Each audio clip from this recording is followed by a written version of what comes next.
Give me a break, a little escape. I am so tired of being me. I wanna be free, I wanna be new and different. Anything I'm not.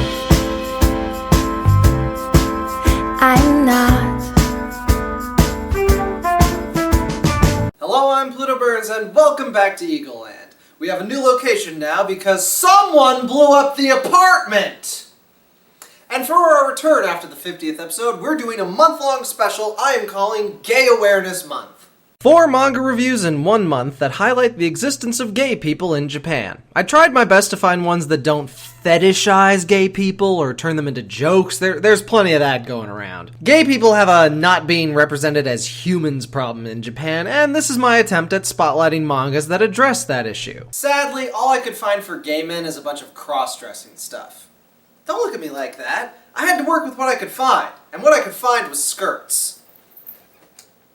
Prunus Girl is about a guy named Maki who gets accepted to high school, and on the day he gets that news, he sees this really cute girl at the announcements. But the first day of school, that girl reveals herself to be a guy named Aikawa who wears girl clothes because they look cuter on him. Which is debatable, because the artwork for this manga is so scratchy and blocky that I think the only person who could find any of these characters attractive is Minecraft Steve. Cherry Girl Aikawa revels in the fact that his gender-bending cuteness causes conniptions in the male populace, but is most interested in Mahi. Cherry drops in front of him and asks which gender Mahi would prefer him being. Feed me the peach candy and I'll be a girl, body and soul. Feed me the cola candy and I'll be a boy, body and soul. Mahi is a cheating motherfucker and feeds Aikawa both candies, saying he's fine the way he is. Smooth.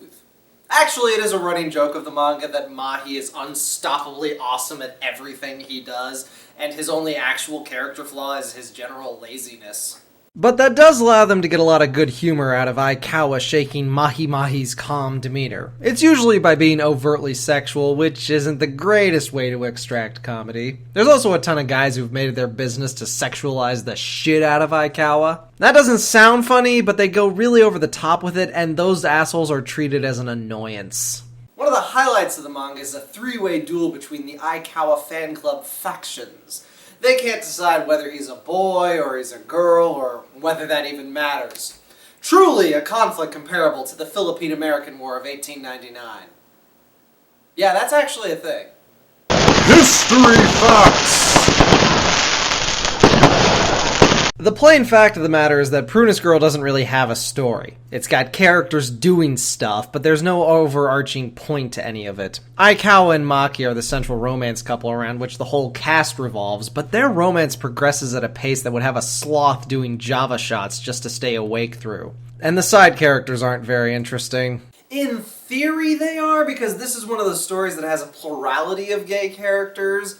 And while it's nice that the story treats them like they're just normal human beings, they're all slight variations on the personality types of straight man or shenanigans maker. Most of the gay characters are lesbians, and there's an honest-to-God incest pairing that no one says a word about. I chose to highlight Prunus Girl for its level of inclusivity, but it's a very lazy brand of inclusivity. Gay characters are introduced as gay, do gay things for a bit, then just hang out for shenanigans. Not particularly advanced shenanigans either. A squirt gun battle / wet t-shirt contest is a highlight of this manga. The central romance of Maki and Aikawa at least feels real once they consummate, but it takes way too long to get there. They kiss in the last chapter, announce they're dating, and then the manga's over. If you want more than that, go read the porn dojins, which are pretty good. I find myself struggling to find things to say about what is at its core a weightless, zany comedy. The central idea of Aikawa being really upfront about being a guy is about the only thing to grab onto with this one. He wears women's clothes because he likes the look. He makes no pretensions towards being an actual girl or being transgender. It also establishes that he doesn't wear a bra, panties, or breast forms because, again, he doesn't want to be a woman, he just wants to be cute. And I think that's a good message. Like what you like, fuck the pink aisle, boys can like girl things, girls can like boy things, hard and fast gender stereotypes are bullshit. I baked cookies. Why? Because cookies make people happy, and happiness buries the scary thoughts. Thanks. You're welcome, Schnookums.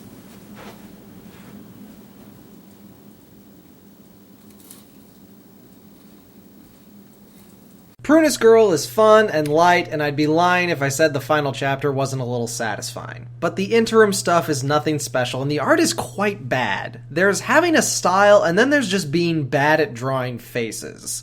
But if you're into queer and intersectionality themes in your manga that don't totally fuck it up, Prunus Girl is something to check out. Next week, something a little meatier involving lesbians. Till next time, I'm Plutoburns, and this has been Eagle Land.